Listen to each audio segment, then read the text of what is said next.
You know what society tells you, right? Block them, stay silent, and poof, like magic, they'll come crawling back, begging for another chance. Let me tell you something. You've been scammed. They sold you a dream, a cheap, recycled fantasy that keeps you sitting there, frozen, hoping, waiting, dying for a sign that they still care. And while you wait, your peace, your confidence, your very sense of self-worth, it's rotting away. This no-contact thing you're clinging to, it's not what they told you. It's not about sitting in the corner, biting your nails, and staring at your phone like it holds the meaning of life. No, it's about blinding them with your shine. It's about becoming so untouchable, so magnetic, so out of their league, that when they do finally look up, they're left squinting, wondering how they ever let you slip away. But what are you doing instead? Be honest with yourself. Are you sitting there like a lovesick puppy, scrolling through their socials, rereading old texts, imagining scenarios where they wake up, suddenly realize they're incomplete without you, and come running back? Wake up. That's not power. That's self-destruction, gift-wrapped as hope. Do you think sitting there waiting for them to notice is attractive? No, seriously, do you? Because it's not. Picture it. Someone sitting in the dark, staring at their phone like a moth circling a dead light bulb. That's what waiting looks like. Pathetic, powerless, desperate. And you think they'll look at you and go, "Wow, what a catch." No, they'll forget you. They'll move on. Because people are drawn to energy, to growth, to strength. Not to someone who's stuck, frozen in time, waiting for validation like it's a handout. Let me tell you something about silence. Silence is power when mixed with action. Silence without action? That's just noise waiting to be ignored. But when your silence is fueled by growth, by transformation, by becoming someone so radiant that they can't help but notice, that's power. No contact isn't about them. It's not about making them miss you, regret losing you, or come crawling back with an apology. That's a fairy tale for the weak. No contact is about you. It's about standing so damn tall that even your shadow intimidates them. It's about walking into the room. Nah, scratch that. It's about walking into life and owning it so fully that their absence doesn't matter anymore. You think this is about waiting for their attention? No. This is about thriving so hard they wouldn't even recognize you if they saw you again. This is about becoming untouchable. This is about power. And let me tell you, power isn't sitting there quietly, hoping they notice you. Power is living so fully that the thought of waiting feels like a joke. So today, stop kidding yourself. Stop letting this no contact eat you alive, because that's what it's doing. Every second you spend hoping they'll notice is a second wasted, a second stolen from the incredible life you're meant to live. So here's your challenge. Drop this in the comments. I thrive in no contact. And don't shy away from it. Kill that weak side of you, the one that clings, the one that waits, the one that begs for scraps. Because now you're not weak. You're strong. This no contact, oh, this is your power. This is your stage, and you're here to thrive in it. Be bold. Declare your worth to the world. Show them. Oh, this time, it's not about them. It's about you. It's about rising, about becoming so magnetic, so powerful, that the thought of waiting feels beneath you. So show yourself, to yourself. Write it down. I thrive in no contact. Because this is not your line in the sand. This is your moment to rise. This isn't about waiting. This is about winning. Number 1. Silence is golden, but action is platinum. Let me paint you a picture. You're sitting on a bench, staring at the phone like it's some magical device that can summon the love you crave. Silence fills the air. You think it's golden. You believe it's enough to make them notice your absence, to pull them back to you. But here's the truth you don't want to hear. Silence without action isn't golden. It's cheap plastic. It's powerless. It's passive. And in their world, it barely makes a ripple. Silence has power, sure, but only when it's laced with action. Think of silence as the pause before a lightning strike. Without the strike, the silence is just quiet. Do you think someone who rejected you or pushed you aside is going to suddenly turn around because you've gone silent? They won't. Not unless that silence is backed by transformation so undeniable, so magnetic, that it speaks louder than any words ever could. Marcus Aurelius once said, "You have power over your mind, not outside events. Realize this, and you will find strength." Silence without action is you giving away your power. It's sitting in the dark, hoping the universe, or worse, they, will hand you a flashlight. But silence with action, that's you becoming the fire. That's you lighting up the world so brightly that no one, not even them, can ignore your glow. Think about the people who've truly turned rejection into fuel. Take Beyoncé, for example. When she split from Destiny's Child, people doubted her. They thought she'd fade into the background. Did she sit in silence, waiting for the world to notice her absence? No. She went to work. She transformed herself into a global icon, someone so unstoppable that her silence in the face of doubters became a roar when backed by action. Her silence wasn't passive. It was the calm before the hurricane. Or consider Michael Jordan, cut from his high school basketball team. Did he sulk in the corner, hoping his coach would regret the decision? He went silent and took action, spending hours practicing until he became the greatest basketball player of all time. His silence was golden because his action was platinum. Now, let's bring it back to you. You're using no contact, hoping to attract someone who has distanced themselves. You think your silence will make them curious, make them miss you, make them wonder if they've lost something irreplaceable. And maybe, just maybe, they will, but only if that silence is accompanied by action. Silence without growth is just a void. Silence with growth is a force of nature. Picture this. You're not just sitting quietly. You're hitting the gym, reshaping your body into the best version of yourself. You're diving into new passions, creating art, building a business, or learning a skill you've always wanted to master. You're leveling up in every way possible, so that when they do look your way, they're not just curious, they're stunned. They're blinded by the shine of someone they never thought you could become. Here's the hard truth. If they rejected you, they already weren't seeing your worth. So why are you waiting for their validation? Why are you using silence as a weapon without sharpening it with action? Muhammad Ali once said, "It's not the mountains ahead to climb that wear you out. It's the pebble in your shoe." You're in action. You're waiting. That's the pebble. It's what's holding you back, not them. If you want to use silence as a tool, then make it work for you. Let them see your absence not as emptiness, but as transformation. Let them wonder, what have they been up to? Let your new energy be so undeniable that even their indifference can't withstand it. But this doesn't happen by magic. It happens by work, by action. Think of silence like a bowstring. Pull it back without releasing and it's just tension.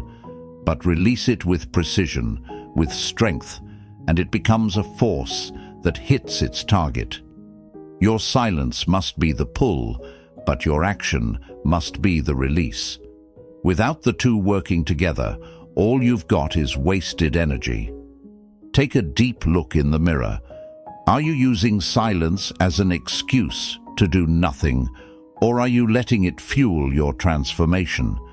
Are you hoping they notice your absence, or are you working so hard that you'll barely notice theirs?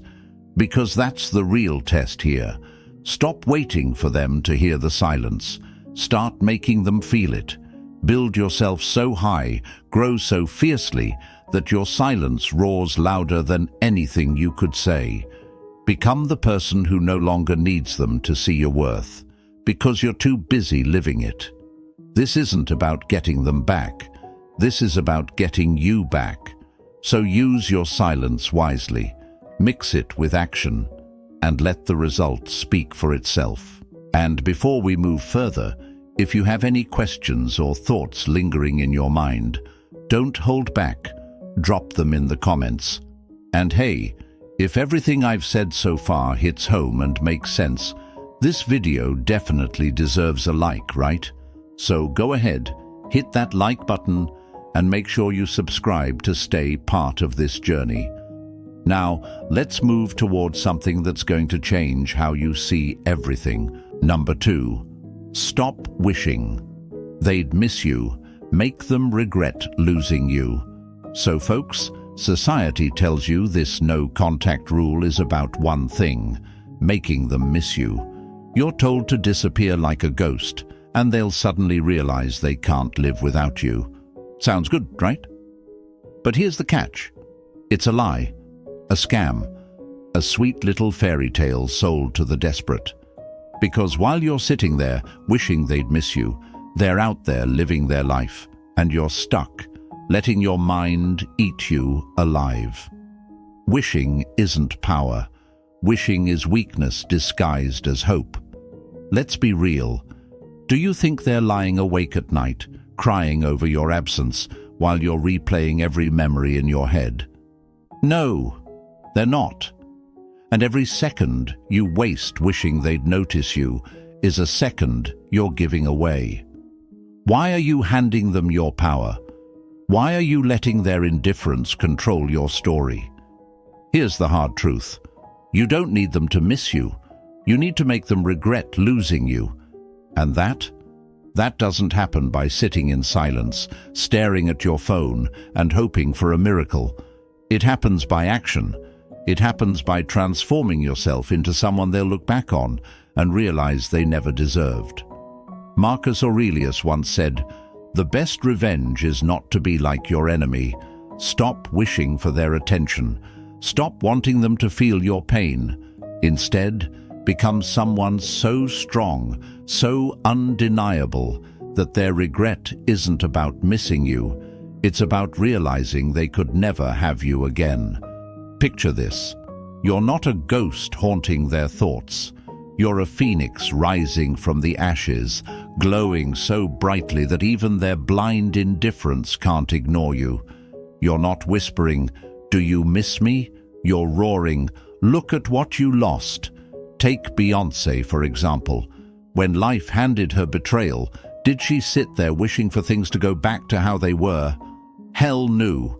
She channeled that pain into power. She built an empire so strong that anyone who dared to underestimate her couldn't even touch her level anymore. Beyoncé didn't just make people miss her.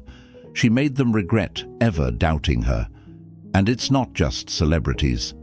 Think about Thomas Edison, who faced failure after failure.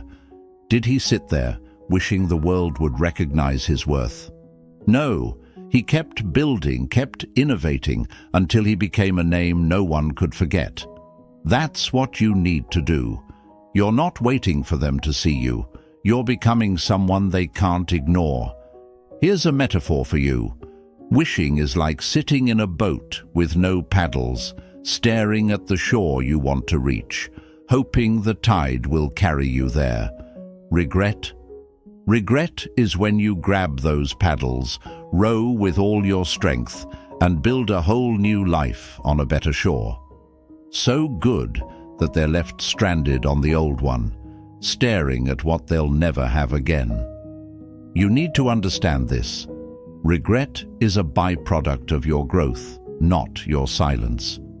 You can't wish someone into missing you, but you can work so hard on yourself, level up so fiercely, that they can't help but see you in a different light.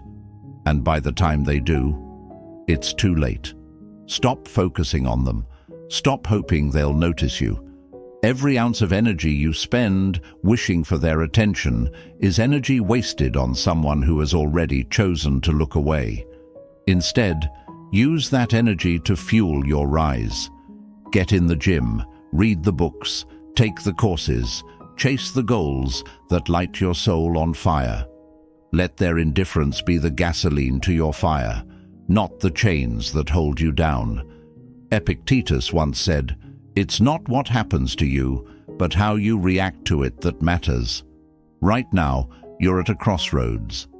You can either sit there wishing, waiting, and wasting away, or you can stand up, take control, and become the person you were meant to be.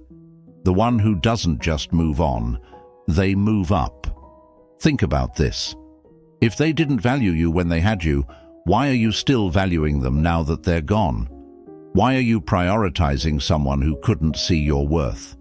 That's like polishing a broken mirror and hoping it will reflect your shine.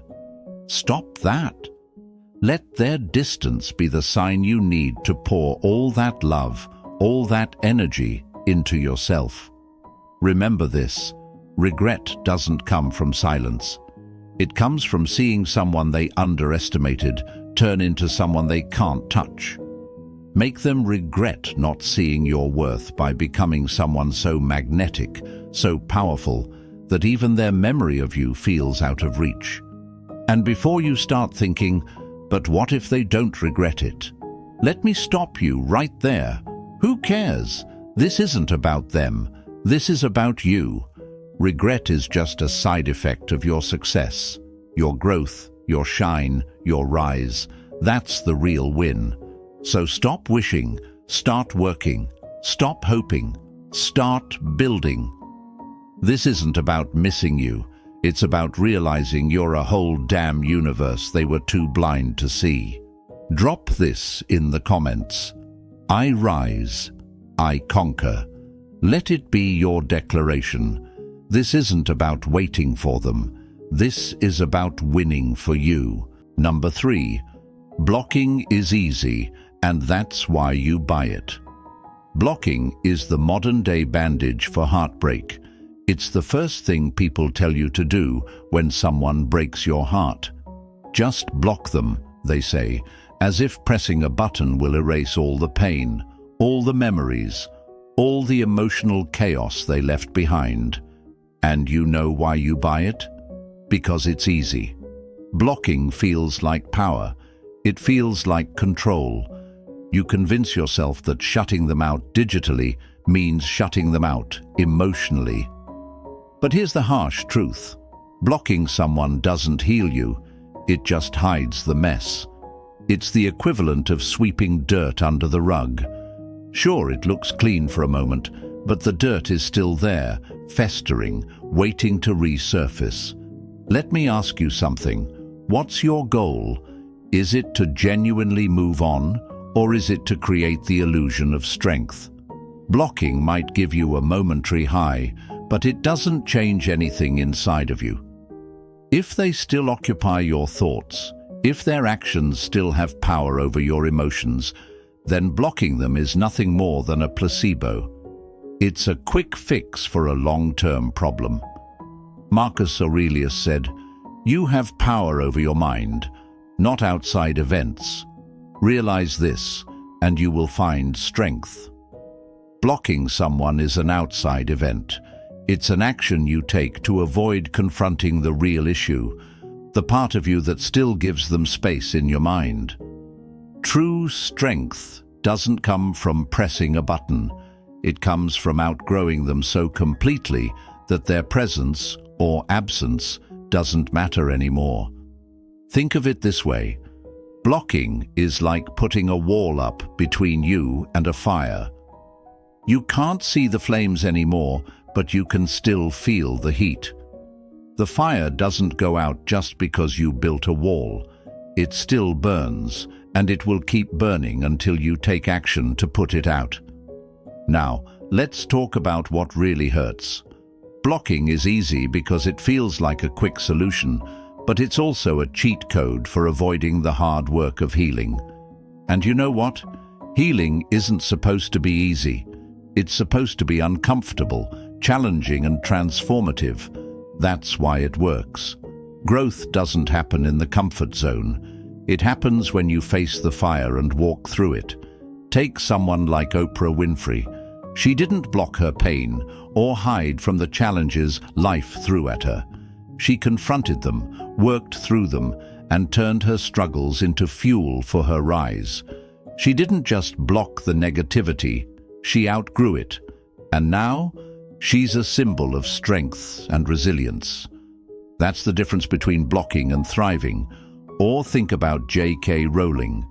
Rejected by countless publishers, broke and struggling, she could have blocked out the world and given up. Instead, she faced every rejection and turned her pain into one of the most successful book series in history. Blocking didn't make her stronger. Persevering did.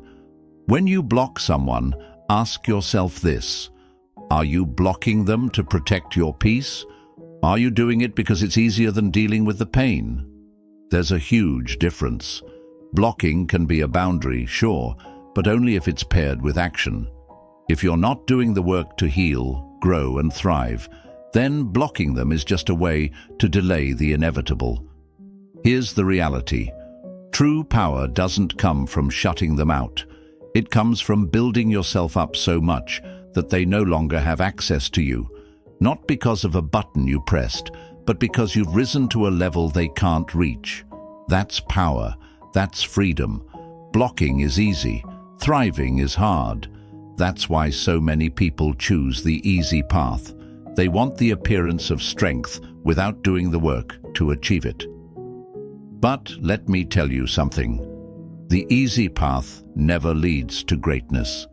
If you really want to move on, to shine, to become untouchable, then stop hiding behind the block button and start building the life you deserve. Blocking them is fine, but don't stop there. Use that space to focus on you. Pour your energy into your growth.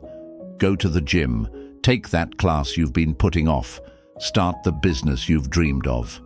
Create a life so full, so rich, that their absence feels like a blessing, not a loss. Epictetus once said, "First say to yourself what you would be, and then do what you have to do. If you want to be free, act like it. If you want to thrive, stop settling for half measures. Blocking might close a door, but it doesn't open new ones. That's your job, to create a new path, a new purpose, and a new version of yourself. So, here's the challenge. Stop using the block button as a crutch. Use it as a stepping stone. Let it create the space you need to heal and grow, but don't let it fool you into thinking the work is done. The work begins now. Drop this in the comments. I rise above blocking. Because you're not here to take the easy way out.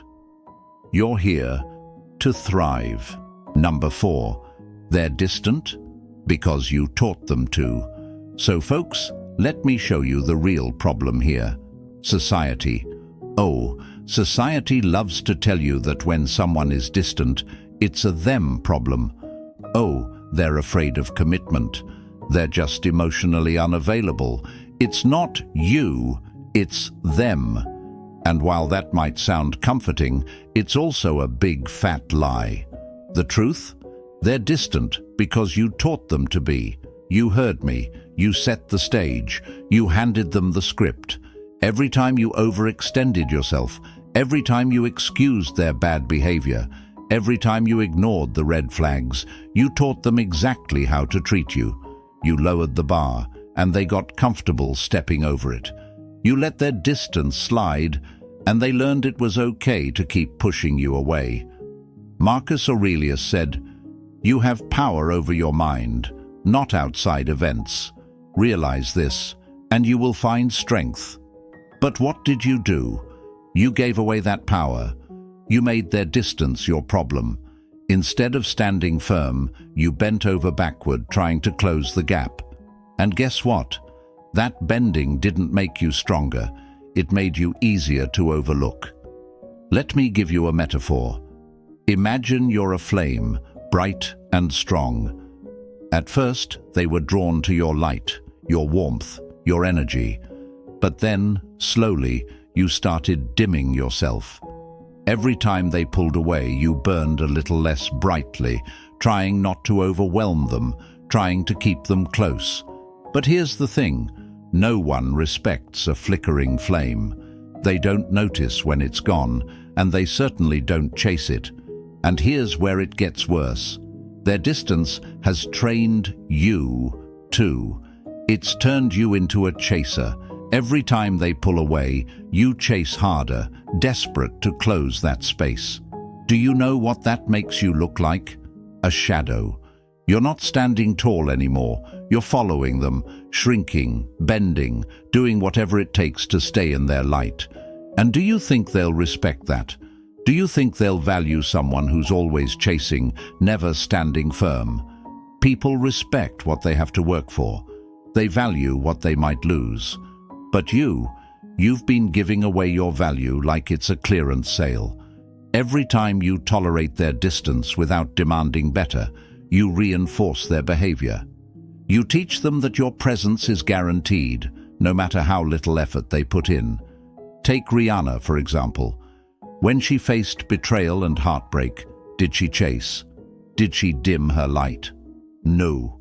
She stepped into her power, built an empire, and became so magnetic that her absence was felt in every room she left. She didn't teach people to take her for granted. She taught them to level up or lose her. That's what power looks like. Or think about Steve Jobs. Fired from his own company, he didn't chase the board, begging for a second chance. He went silent, worked on himself, and came back stronger, so undeniable they couldn't ignore him. His distance wasn't passive. It was a lesson. Now, let's bring it back to you. You've been tolerating their distance, haven't you? Making excuses for it. They're busy. They're stressed. They just need time. But let me ask you this. If they truly valued you, would they make you feel like this? Would they pull away, knowing the damage it does? No. They're distant because they know you'll stick around anyway. You've taught them that distance has no consequences. It's time to rewrite the lesson. Stop chasing. Stop bending. Stop trying to close the gap they created. If they're distant, let them stay distant. Let their absence teach them what your presence truly meant. Because here's the truth. If someone values you, they won't let the distance grow. And if they don't value you, why are you wasting your energy on them? Seneca once said, "It is not that we have a short time to live, but that we waste a lot of it." How much more time are you going to waste waiting for someone to close the distance they created? How much longer will you let their half-hearted efforts dictate your worth? Here's what you need to do. Stop teaching them that you'll tolerate their distance. Teach them that your time, your energy, and your presence are privileges, not guarantees. Start by reclaiming your power. When they pull away, don't chase. Stand firm. Focus on yourself. Use that distance as an opportunity to grow, to thrive, to become someone so incredible that their absence feels like a blessing, not a loss. Remember, people learn from your actions, not your words. If you want them to value you, start by valuing yourself. If you want them to respect you, show them what it looks like to stand tall, to burn brightly, to be the flame that lights the world, not the shadow that follows. Drop this in the comments. I teach them how to treat me. Write it, believe it, and live it. Because you're not here to chase anyone. You're here to rise. Number 5. Don't just heal, shatter expectations. Oh, they don't see it coming. They think you're just going to heal, pick up the broken pieces, and quietly move on. They're expecting a soft glow, a dim version of the person they walked away from. But let me tell you something, healing is just the beginning. You're not here to merely recover. You're here to shatter every expectation they have about you. They think they know you. They think they've figured you out. They assume they've seen your best. And now that they're distant, you'll fade quietly into the background. But here's the truth. You're not fading. You're igniting. This is the part they didn't prepare for, the version of you they never saw coming. Marcus Aurelius said, "The impediment to action advances action. What stands in the way becomes the way." The pain they caused, that's your fuel. The rejection, your launchpad. Every tear, every sleepless night, every moment you felt less than, that's the foundation for the masterpiece you're building now. Imagine a phoenix rising from its ashes. It doesn't just heal its burns, it becomes something entirely new, something that doesn't even resemble the version that was destroyed. That's you. You're not just stitching yourself back together. You're rewriting the entire blueprint of who you are. You're leveling up so hard that when they see you next, they'll have to squint to recognize you, if they even can. Do you know what shattering expectations looks like? It's Michael Jordan, cut from his high school basketball team, coming back to dominate the game so thoroughly that his name is now synonymous with greatness. It's Oprah, rejected, ridiculed, and underestimated, building a media empire so vast that her doubters are now a footnote in her story.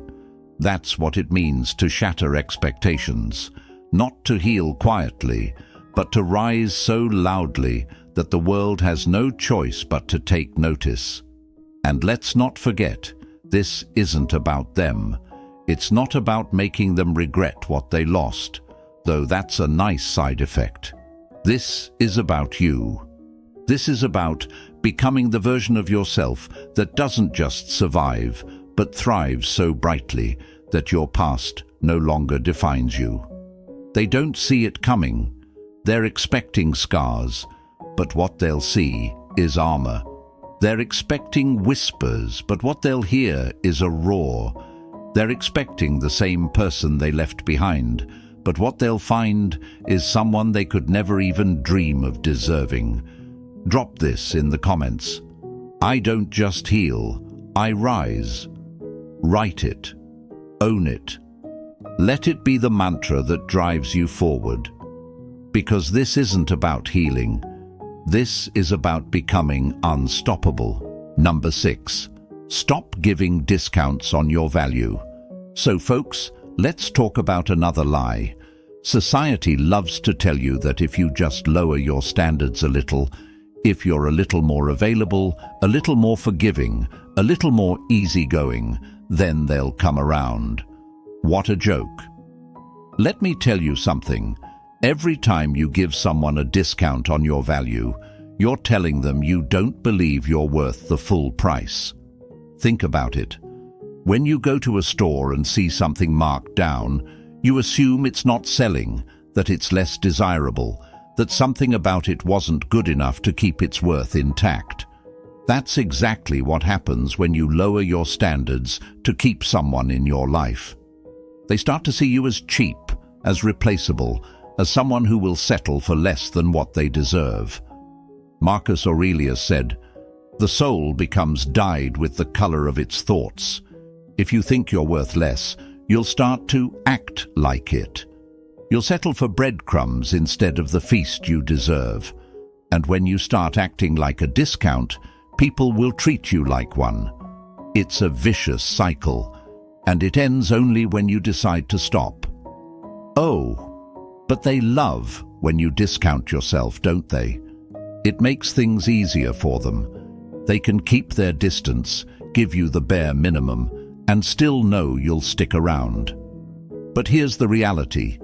When you lower your standards, you're not keeping them. You're losing yourself. Take Rihanna as an example. Do you think she gives discounts on her worth? No. She demands full value because she knows exactly what she brings to the table.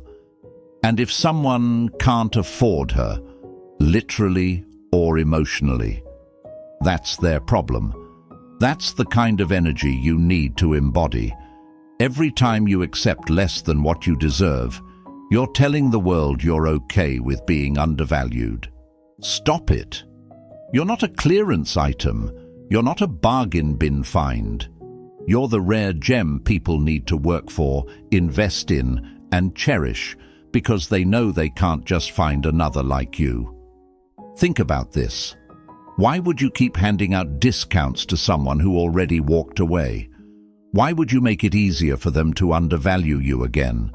They're distant because they think you're still waiting, still available, still willing to accept whatever scraps they decide to offer. Prove them wrong. Show them your value has skyrocketed and they're not even in the price range anymore. Seneca once said, "As is a tale, so is life. Not how long it is, but how good it is what matters." Your value isn't in how long you wait for someone to notice. It's in the quality of the life you build for yourself. Drop this in the comments. No more discounts. Write it. Believe it. Live it. Because you're not here to settle. You're here to soar. And your worth is non-negotiable. Number 7. No contact isn't silence. It's thunder.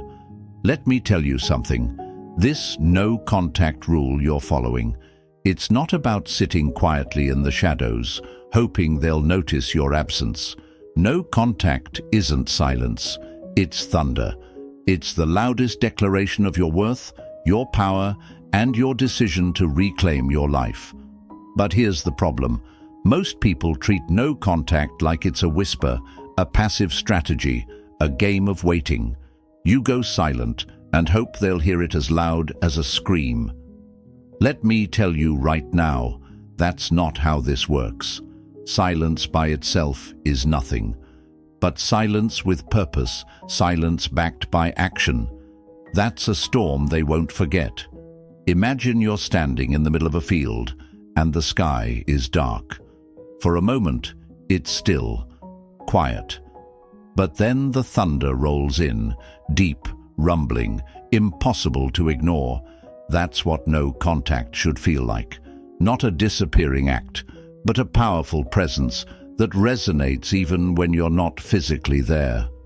Marcus Aurelius said, "It is not death that a man should fear, but he should fear never beginning to live." No contact is your chance to begin living, not for them, but for you. It's not about proving anything to them. It's about showing yourself what you're capable of. The thunder isn't for their ears, it's for your soul. Think about the people who've made their silence thunderous. Take Serena Williams, for example. When she faces setbacks, she doesn't argue, she doesn't beg, she works in silence. And when she comes back, her performance is so loud, it drowns out every critic, every doubter, every person who underestimated her. That's what no contact should be, a build-up of power so undeniable that your return shakes the ground they're standing on. And let's not forget Steve Jobs. After being ousted from Apple, did he sit in the background, quietly hoping they'd regret it? No. He went silent, built something extraordinary with Next and Pixar, and when he returned, he did so as a force of nature. That's the energy no contact needs to carry. Not silence for silence's sake, but silence that builds, transforms, and dominates. Now think about yourself. What are you doing with this no contact? Are you just sitting there staring at your phone, hoping they'll notice? Or are you building something they won't be able to ignore? Because here's the truth. No contact without action is just static. No contact with action is a hurricane.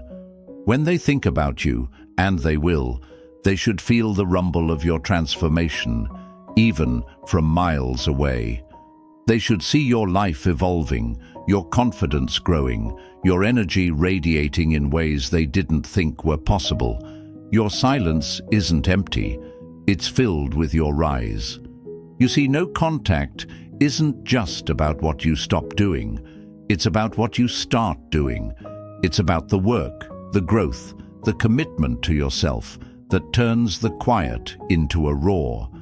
This isn't about waiting for their attention. It's about becoming someone who doesn't need it. Seneca said, "As long as you live, keep learning how to live." That's what no contact is. Your classroom, your workshop, your stage. You're learning how to thrive, how to build, how to become so magnetic that their absence feels like a footnote in the epic of your life. So stop thinking of no contact as a passive tool. It's not. It's a declaration. It's thunder. And when they finally hear it, it won't be because you begged for their attention.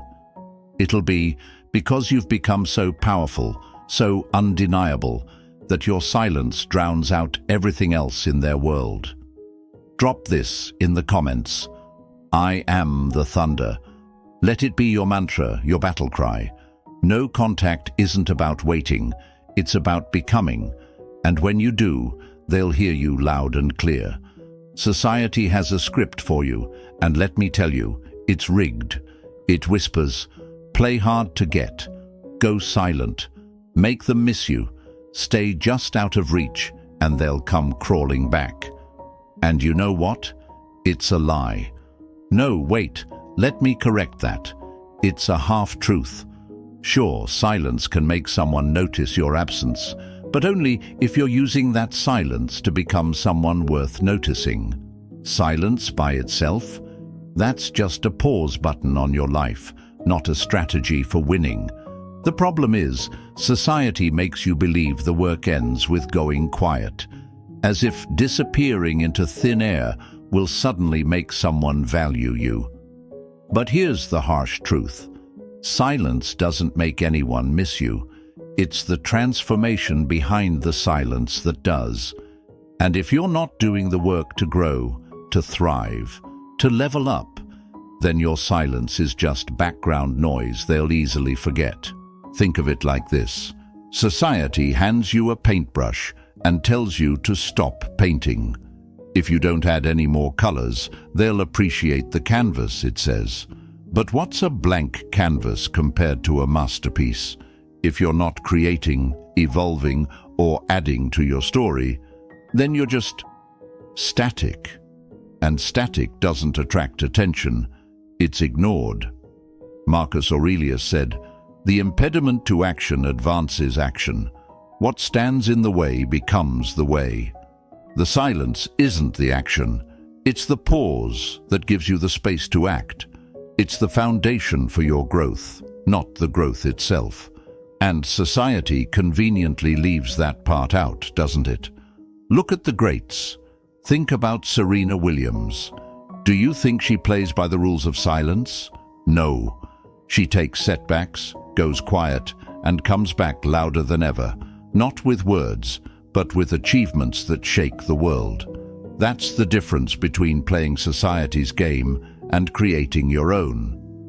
The half-truth is this: silence can be powerful, but only when it's paired with action.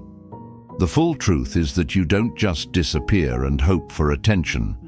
You disappear to rebuild, to rise, to become the kind of person whose absence leaves an unfillable void. So stop believing the half-truths society sells you. Silence isn't the endgame, it's the opening move. What you do with it defines whether you win or lose. Drop this in the comments. I don't fade, I rise. Write it, believe it, and live it. Because you're not here to follow their script. You're here to write your own. So here we are. No contact isn't about waiting, wishing, or playing games. It's not about hoping they'll notice your silence or feel your absence. It's about becoming. It's about using the space they left to build something extraordinary. Your confidence, your purpose, your life. You don't win by sitting still. You don't win by hoping they'll regret losing you. You win by making your growth impossible to ignore. Let the world see the thunder you bring, the fire you ignite, the masterpiece you're creating from the ashes of what they left behind. This isn't about getting them back. This is about getting you back. And when you do, oh, they'll feel it. They'll see the storm you've become. But by then, you won't even care. If this video hit home, do me a favor. Hit that like button to let the world know you're done playing small. Make sure you subscribe too, because your journey doesn't end here. It's just getting started. Stay bold, stay unstoppable, and I'll see you in the next one.